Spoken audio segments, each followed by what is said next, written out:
Hi and hello and welcome back to Dogs Do Speak podcast with myself, Colin Spence, and the wonderful Samantha Wayland. And today our guest is the no other than, yes, Jane Arden. The lovely Jane Ardern here is here today to talk to us. We will be looking at socialisation, habituation a little bit later, but without further ado, we're going to ask Jane if she can speak and tell us a little bit about herself, and then we'll move on into further into the podcast. So please do hit that subscribe button. Please hit that like button because it does help us out. So, Jane, over to you. Hi, everybody. So I'm Jane Ardern. I am based in Lancashire in England. I'm a dog trainer and behaviourist. I specialise in gun dogs. I have been working professionally for, I think, over 20 years now. I started off as just a pet trainer at the local church hall, did a couple of courses. I then went on to do the foundation degree. Oh, I went on to do the Cope diploma. I did the Cope diploma first. Then I went on to do the foundation degree at Bishop Burton College. And then I went on to do the BSc top-up. I had decided early on that I kind of wanted to be a behaviorist because I thought that was like the ultimate kind of achievement. And as I went through my journey learning about dogs and dog behavior and training, I actually prefer kind of the hands-on training kind of stuff with dogs. So that's kind of where I've gone. Um, I took voluntary redundancy I was a business improvement analyst for Centrica, and I took voluntary redundancy and started dog walking when there was no other dog walkers. There's thousands now. So I started dog walking when it was a strange career to have and did some training. I opened Waggawuffins. It was Canine Activity Centre. I think that was back in 2009. And then that changed. We rebranded to Waggawuffins Canine College. Um, I have done I've done lecturing at university, so I got asked to go back and teach at Bishop Burton on their foundation degree. So I went back and did that. I presented Cope's off-qual level 5 behaviour course, the second year, their course for them.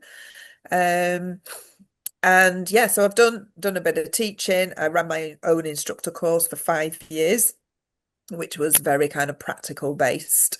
And yeah, I'm just out for the quiet life now. So I have 8 Cocker Spaniels who keep me busy. And I love gun dog training. Mostly what I do is help pet owners with working dogs in pet homes. So that's kind of my niche at the moment, which I love. Wow. Wow. Sometimes when I look at my little CV, and I say again, little CV, I'm really in awe of it and I'm really, really buzzing. But when I hear the experience and the knowledge that other people have, such as yourself, I'm still buzzing because you may not know, I do follow you, I listen to you, yeah, and I know thousands of others do too. So that is absolutely amazing, yeah, and I wouldn't say congratulations because I'm sure you got more learning Always. Always learning. I love learning, and I love just, I always one of the things I always say is I'm not in competition with other people. It's myself. Every day I get up and I'm just like, I just want to be a better dog trainer than I was yesterday. Wow.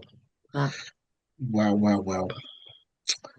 Okay, so socialization, habituation is something we all within the industry as professionals hear about most days, either with our own clients or someone else is talking about what they're doing for socialization.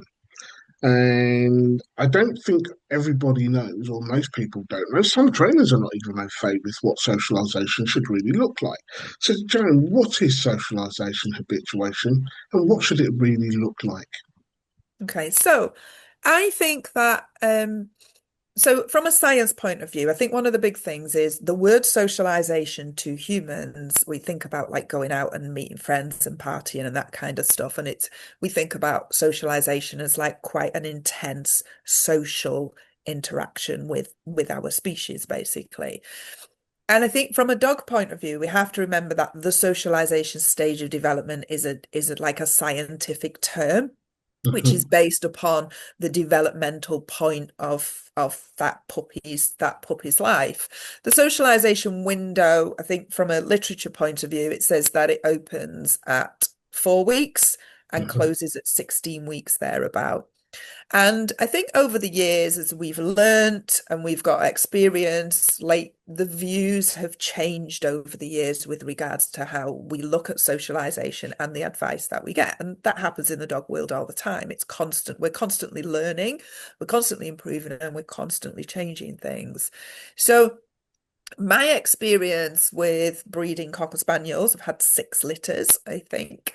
And what I would say is when you see the social behavior, like interaction with the puppies, when they start to do like a bit of play fighting or tail wagging, mum tends to um like interact with them socially rather than just a care and nurturing behavior, tends to be around about 3.5 weeks. So I would say that actually it kind of opens you would see from a behavioral point of view.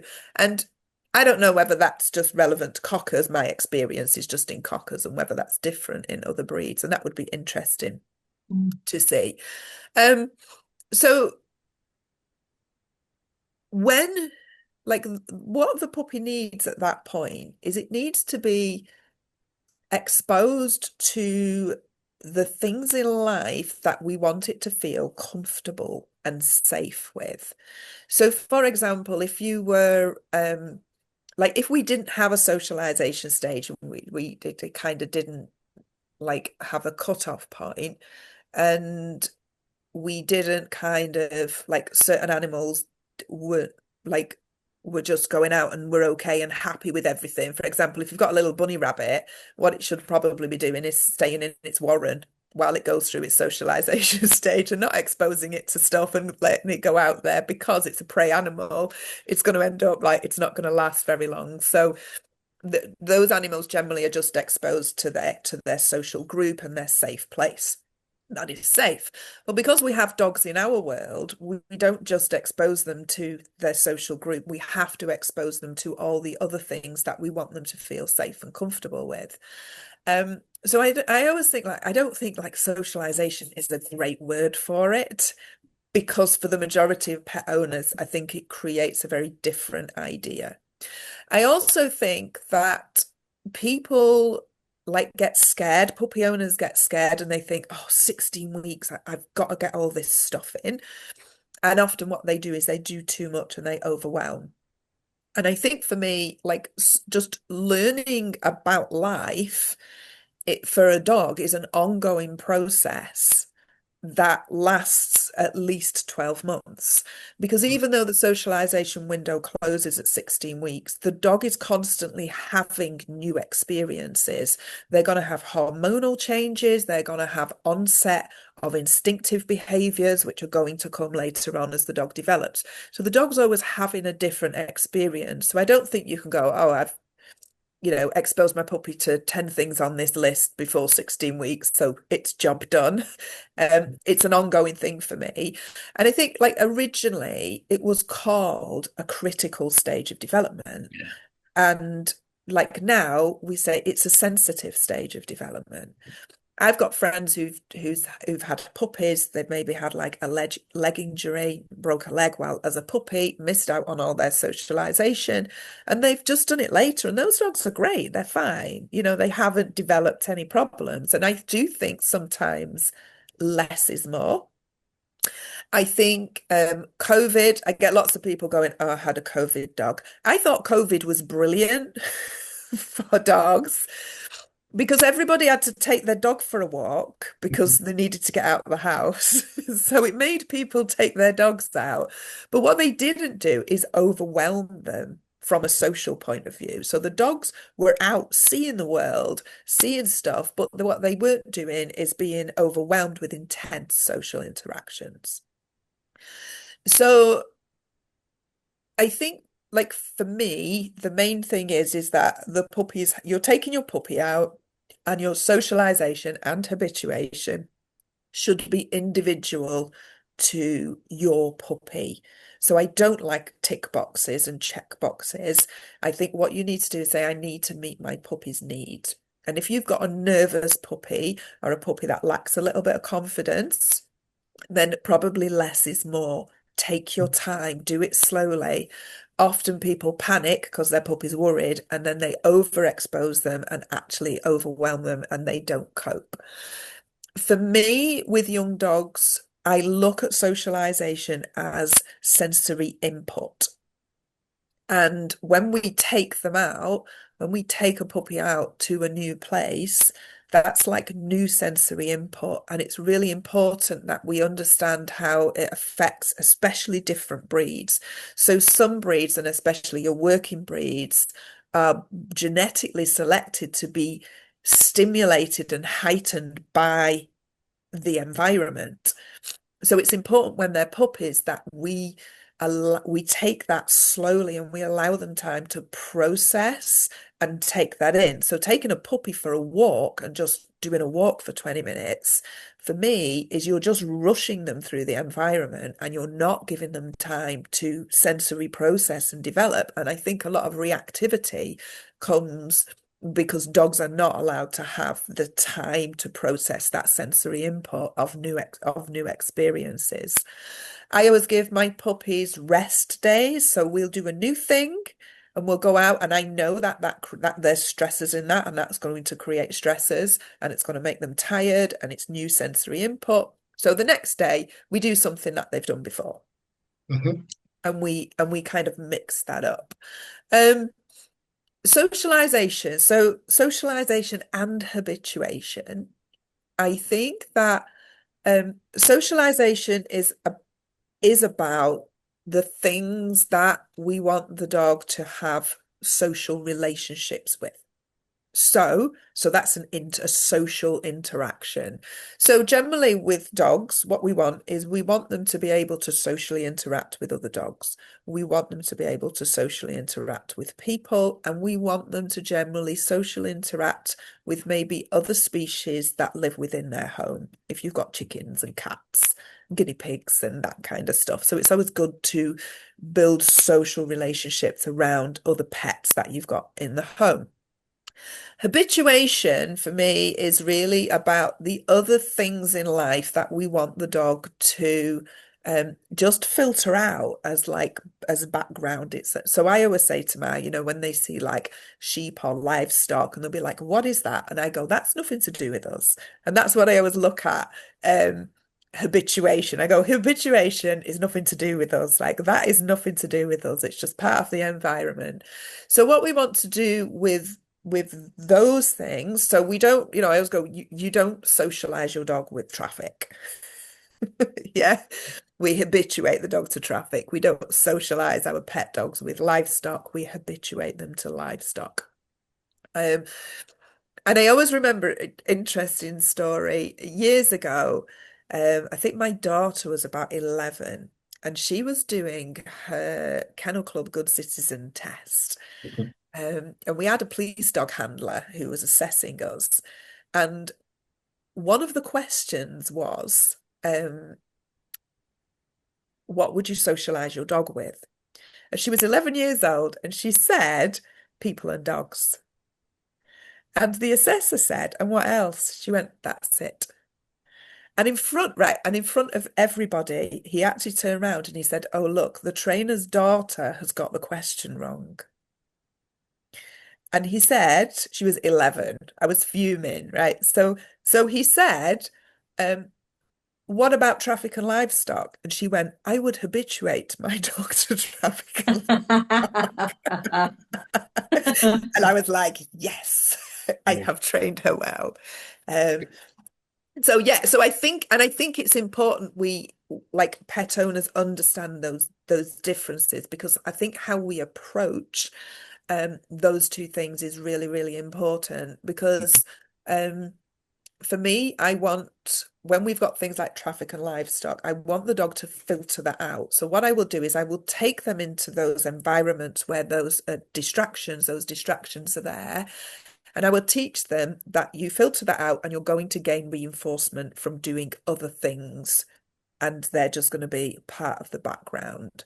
When we are looking at socialization, especially if we're confidence building, we do want the dogs to have positive reinforcement based interactions and experiences with dogs and people.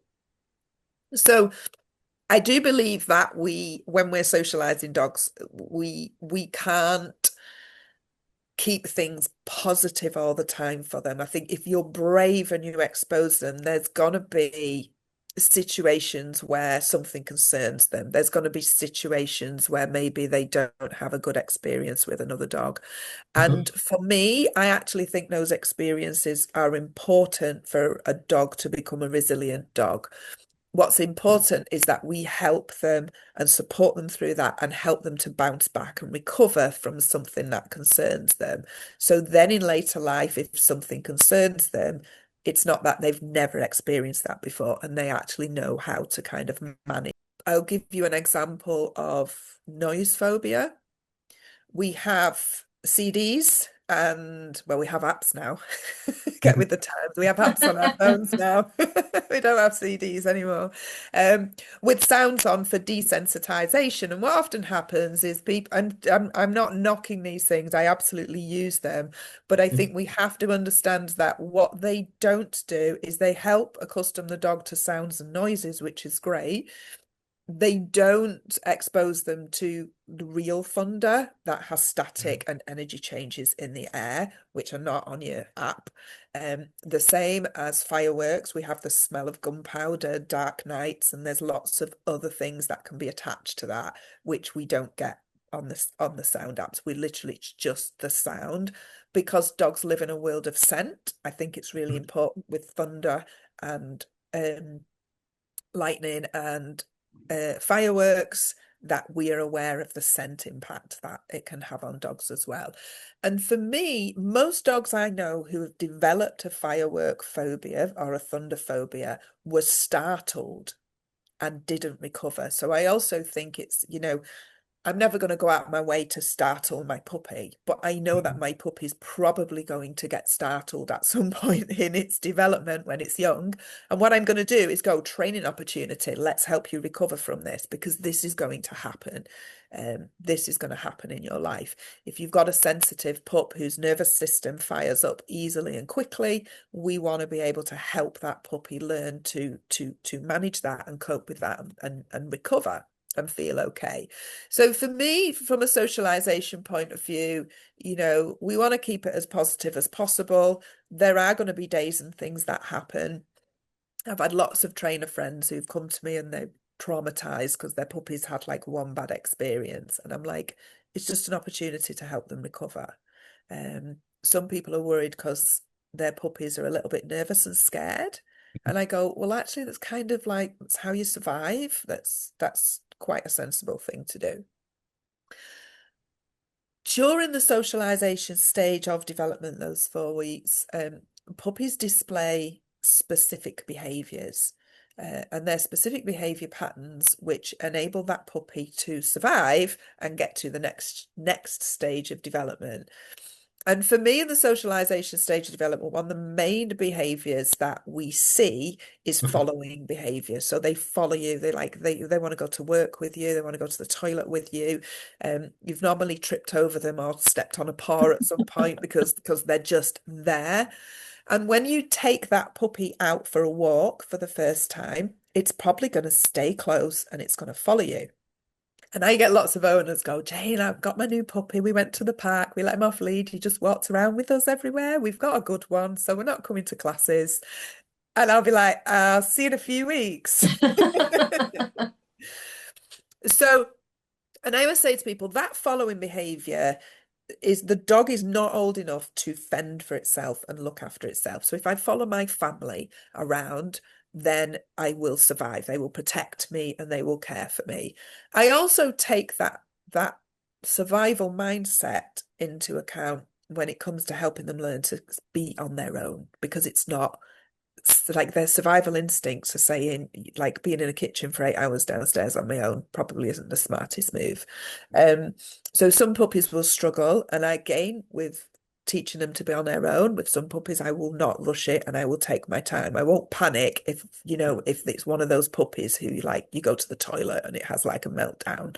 I'll be like, you need to support that puppy and take your time with it. So, and I always think the following behavior is no different. They're like, when they're born, they move towards heat and warmth, they suckle and they paddle their paws. And they scream if they think they're like not near their mother. So they're simple behaviors that keep them alive. And like our puppies, like when they grow up into dogs, those behaviors stop when that development stage stops because they no longer have a purpose. And following behavior stops, usually somewhere around the 20-week mark, because it no longer serves a purpose. So I always say to people, it's currently the motivation there for that behavior is purely survival and maintaining, keeping alive. If you see those behaviors, so everything I see a puppy do in its socialization stage that I like, I am going to pay it, and I'm going to pay it every single time I see it. So when my puppy's following me around, if it's not latched to my leg and it's just walking with me, I'm going to reward it. And I'm going to go, wow, what a nice puppy. That's so good. And I'm going to give them attention, affection, play, food. I'm going to mix up the rewards, and I'm going to teach the puppy all these things that I like. You are going to get reinforcement of some sort for them. If they've been like artificially reinforced by you, those behaviors are more likely to stay. If you don't reinforce them, they won't stay because their purpose disappears. So when I'm training a puppy through its socialization stage of development, I ask very little of them. So people will say, like, what have you taught your puppy? And I go, maybe taught a sit, and we've worked a bit on recall. I'll go, but I have captured about 250 different behaviors that I like. And what my puppy is doing is just being a puppy. It's just doing life, puppy life, with no pressure. But what it's doing is learning that these certain behaviors get reinforcement. So it starts to just do more of those behaviors. And from a relationship point of view, the puppy's just doing puppy stuff. I'm being proactive. I'm observing them. I'm rewarding the good things that they choose to do. So their first learning of training during that stage is also pressure free as well. There's no pressure on it. And I think with some dogs, again, from a training point of view, people are like, I need to do this and I need to do that. And they can end up like overwhelming and putting too much pressure on the puppy early on. So for me, during that stage, it's about exposure. It's about them mostly having positive experiences. If they do have a situation that they struggle a little bit with, it's a training opportunity to develop that skill and ability to bounce back and be resilient. And training really should be pressure free at that age, because for me, it's about relationship building. If you start training and you put pressure on the puppy, then what will often happen is that will affect your relationship. So I just want my puppy to be like, this human's really cool to be around because I'm just being a puppy and I keep getting treats off them.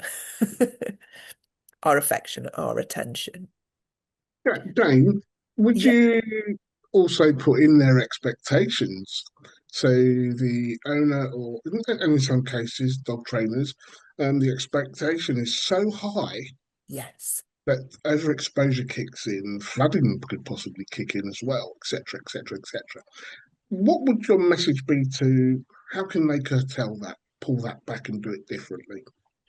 I think especially for like professional trainers. I think when you get a puppy, I think social media these days creates an awful lot of pressure. You know, there's videos and there's stuff on there and people think, oh, should my puppy be doing that? My puppy should be doing that. And then some people kind of go like, oh, I want to do something special. Sometimes people, when they're new, if they've got a bit of imposter syndrome, they can put pressure on the puppy to in an attempt to validate themselves and their capability. And often you find in those situations, and I've worked with a lot of new trainers and I've seen them put pressure on their dogs. And there's always some kind of fallout involved in that. And I think it's very much about looking at your puppy. I always say, somebody said to me once that they were working with a dog and they were struggling, and I said, before your puppy can meet your needs, you have to meet your puppy's needs first. And I also say this to people when they buy a pet dog and they want it to become an assistance dog. It's one of the things that they're like, I want this dog. This dog's going to be an assistance dog. It's going to do this, this, this, and this for me.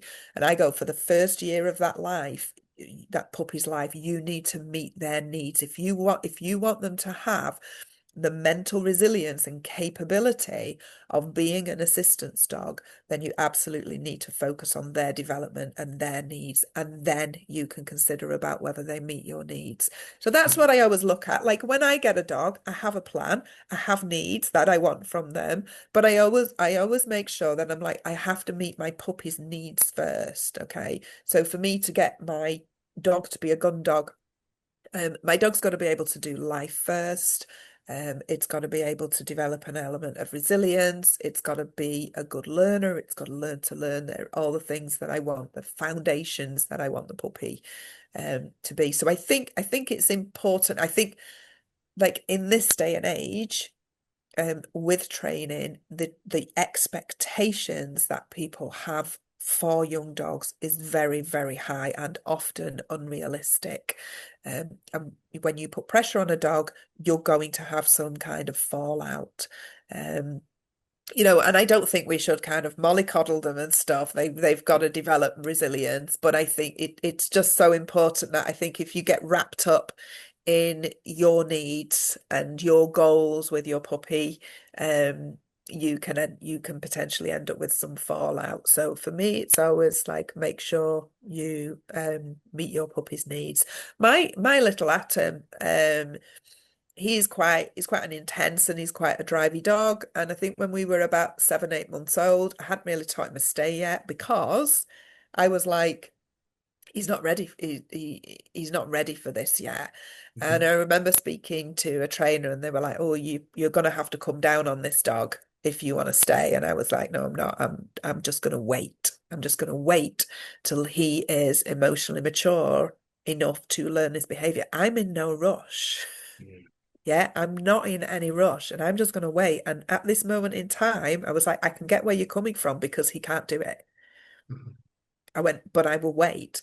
And he's he's like 14 months old now, and his steadiness is outstanding. But I waited. I didn't even start till he was 12 months old. We're a couple of months in, and he's such a good dog. But I waited till he had that mental capability because I could see that at 6, 7 months old, I was going to create myself problems if I tried to get that from him. So I didn't. Carrot, totally different dog. He was like Mr. Super Steady at 6, 7 months and geeky, but he's just a different dog, a very different dog. So I do think it's important that we don't compare our dogs to other people's dogs. I think it's important we don't compare to the polished stuff that you see on social media isn't always how it is. There's editing and retakes and all that kind of stuff. Nobody's gonna post their like cock-ups on there, are they? Everyone's mean enough as it is in the comments. Jane, obviously I'm in Essex, so we have a lot of spaniels everywhere. There are spaniels everywhere, but we have a lot of trainers who do socialization classes, so for puppies, where there'll be 20-ish puppies in one class.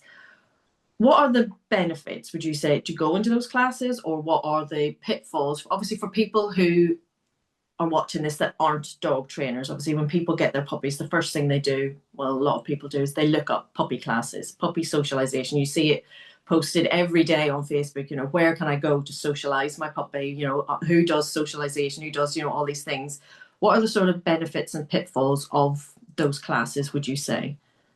So I think when you're looking at puppy socialization classes, I think you can have, and the problem is, one of the big problems with the industry is there's extremes to everything. There's like an extreme side to everything. So, and it's about kind of being able to find that middle ground that's ticking the boxes. So you might have one where it's like there's 20 puppies in there and it's an absolute free for all. If you take a puppy into that environment, if that environment is, if there's a lot of dogs, if there's not a lot of space, are the dogs on lead? Are the dogs off lead? Are the dogs being supported? What happens if a confident puppy meets a nervous puppy? The confident puppy is going to learn to be a bully. The nervous puppy is going to end up at some point being reactive because it's going to stop doing flight and eventually do fight as it's a little bit more maturer, and it's going to have put up, I think it's interesting with spaniels because spaniels are genetically what I would class as soft and sensitive dogs, is they often tolerate, as puppies, they tolerate things that they're not comfortable with. And I think it's really important that you can see it, like, is my dog enjoying this, or is my dog tolerating this? So I think, when you've got a lot of puppies and a lot of stuff going on, like there's a massive disadvantage. The confident dog can end up being, the dog that's running up to other dogs in the park and then just pinning them down, and because it's reinforcing to bully. And especially males, when their testosterone kicks in, that bullyish puppy play will become something else. And then if you've got a nervous puppy, that puppy is absolutely going to it's going to end up reactive. You're going to get this percentage of dogs who are just puppies who are just resilient enough that they deal with that and they come out of that with no scars and they're fine. And I was going, we should be breeding from those dogs. They're the ones who should be in the pet dog gene pool. But then we've got like the other extreme where there's training classes where the dogs are completely sectioned off and not allowed to interact with each other. And I actually don't think that is healthy either.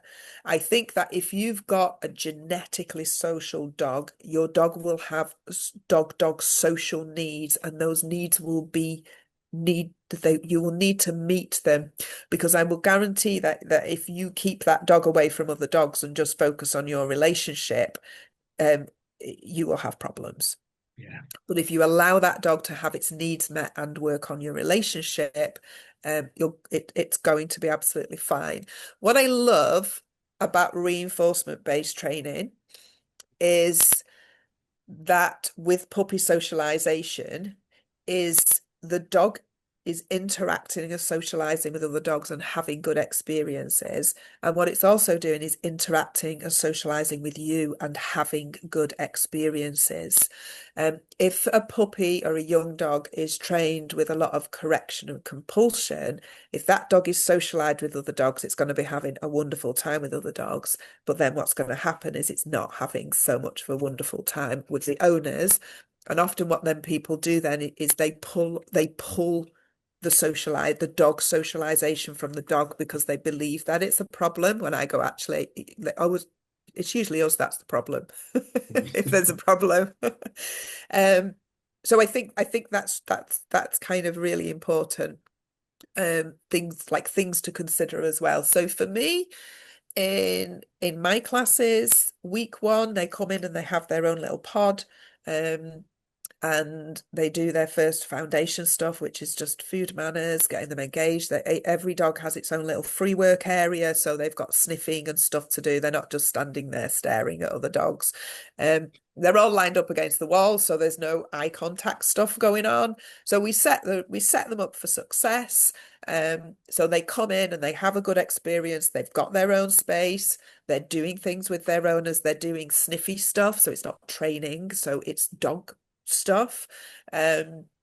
And then what we do is, once I can see everyone's got some nice engagement, puppies working with them, puppies happy, is halfway through that lesson, everybody comes out on the floor, and I tell them all that you've got to keep still. Like, once you've found a space, stay in that space. Don't go wandering around, because if there's too much movement, it's too much distraction. So we all support each other by finding a spot and staying in the spot. And then their goal is that they can just do some bits with their puppy and keep engagement with the distractions. I then start to teach them how to do a settle. Week 2, we bring the free workout into the main area, and the puppies do some meets and greets on lead and some socialization. They do some sharing snuffle mats. I want to make sure all these dogs can share scatter-fed treats and that kind of stuff. And we work on getting a nice level of arousal, and then we do social interactions, and we match the puppies, and we do play. If I need to bring an adult dog in for any dogs that maybe have got some difficulties, I will bring one of my adult dogs in to support that. And I think and then what they do is then they separate, and then they do their settle training. So we're constantly doing a mix of socialization and interacting. Most of the stuff that I do in my puppy classes is games and play based. There's very little like obedience. I know I'm teaching them the foundations of obedience, but we're not doing it in that traditional sense. So we don't do loose lead walking. We do building value in the heel position through games and that kind of stuff. And I want to make sure that by the end of the 6 weeks, that all those dogs have got a good degree of social competence with people and other dogs, that their owners understand what their needs are, what their dog's needs are, and they are able to help support and meet their dog's needs, and that they can work their dog off lead in that environment with the other dogs. So that's my goals. I go, I'm not bothered about sit, stay, heel work and all that kind of stuff. That's what I want. I want your dog to be comfortable socially in this environment. I want it to be able to interact with other dogs. I want you to understand your dog, and I want you to be able to maintain engagement with your dog off lead with 5 other puppies in the room. Wow. I love the game-based scenario. Game-based, I can say, training is so much better than sit, stand, stay, come, all that, Yeah. and pressure on puppies. But I think what's hard is when you run a puppy class, when there's a puppy class, there's going to be what the owner needs and what the owner wants or expects. Yeah. And they're often worlds apart. And I always tell my owners, I'm going to go, this is not going to feel like you're doing the things that you think you need to do. I said, but what you are going to be doing is, I said, we'll do those things later on when you have a relationship with your puppy that you can work them in this environment off lead. That's what my goal is. And I think, I chuck little bits in because there's an expectation. I will chuck little bits in there because that's what the customer wants. And, I know what they need more than they know what they need. And often it's hard. And you will get people who will just be like, no, I need that. I don't want what you offer in your class. And I'm okay with that. That they'll go somewhere else. But it's like, for me, I want to work with those people who are flexible and open and with that mindset. And I always say to them, this is what it's going to feel like. And everybody has a lovely time. The dogs have a lovely time, and we've got a relationship and a social dog out at the end of 6 weeks. That's to me, and for me, because I want an easy life, I know that if that dog's going to carry on training with me for the next year, that's what it needs. That's what it needs to make my life easy. Because if I go and do a load of obedience stuff that they want, they're going to struggle to engage with their dog, and it's going to be a nightmare for me to continue with that. So I'm like, this is what we're doing first. It's relationship, confidence, resilience, and again, that socialization aspect. And I think like socializing puppies in a group is hard. And I think there's a lot of courses out there where it's avoided. And I think new trainers need to be helped and taught more how to do appropriate socialization as opposed to just not doing it. Because the owners are going to do it. The owners are going to do it. They're going to go out to the park and they're going to do it. And I absolutely would rather that they did it with me with some education and understanding. So then when they go and do it in the park, they've got some understanding. So we talk about body language, we talk about fight, flight, talk about space, how, you know, if a puppy wants to create space, what it's going to do. If your puppy's not comfortable, what does it look like? I'm going to say, even if you've got the sociable puppy who just goes and just fires in towards everyone else, I go, if your puppy pulls towards another puppy and that puppy backs away, you need to stop and not be responsible for that other puppy having a bad experience. I went, that is communication. I said, and your puppy may not have the capability to recognize and understand that communication. I said, and it's your job to guide them. No, I love that. Jane, this has been absolutely amazing. Thank you. I'm thrilled because I've learned so much myself. I've been sitting taking notes. It was like you're at a conference and you're taking some notes. I'm sitting going, okay, we need to always have my pen because, you know, I believe that I've been around a long while. Yes, I understand a hell of a lot of what Jane was talking about, but you know what? There are some things that people say, and Jane's one of those people who think, I got to change that. Yeah. Even the little things, like you said, in class, they're on one side, they're not making eye contact. And my brain went, why did I not think of that? It's common, you know, it makes sense. Why have I never thought of that? But yeah, little tweaks. I love that. Cool. Okay. Yeah. Jane, if people want to get in touch with you, to take up your services, and I would advise anyone listening, watching, I should say, this is the lady you need to take your puppy to her classes. This is the lady you need to engage with to learn a lot more. How can they get in touch with you? So my business is waggawuffins. My website is waggawuffins.com. It's like ragamuffin, but with 2 W's. And I'm everywhere. I'm on Facebook, Waggawuffins Canine College. I am on Instagram, Waggawuffins Canine College. I'm on TikTok, which I'm Riverrook Gundogs on TikTok. And yeah, Jane Ardern on my page. I'm always happy for trainers and stuff to send me friend requests. That's absolutely fine. I am obviously I do the training, specialize in the gun dog stuff. I've done quite a few one-to-ones with trainers from a mentoring and support point of view. So I'm always happy if someone wants to run stuff or the trainers that are struggling and stuff. I'm always happy to kind of give support and advice, ideas or whatever with them. So I've done a few virtual one-to-ones with some trainers, and I am just about to launch a mentoring scheme. Wow. The trainers. Well, God blimey, I'll be getting in touch.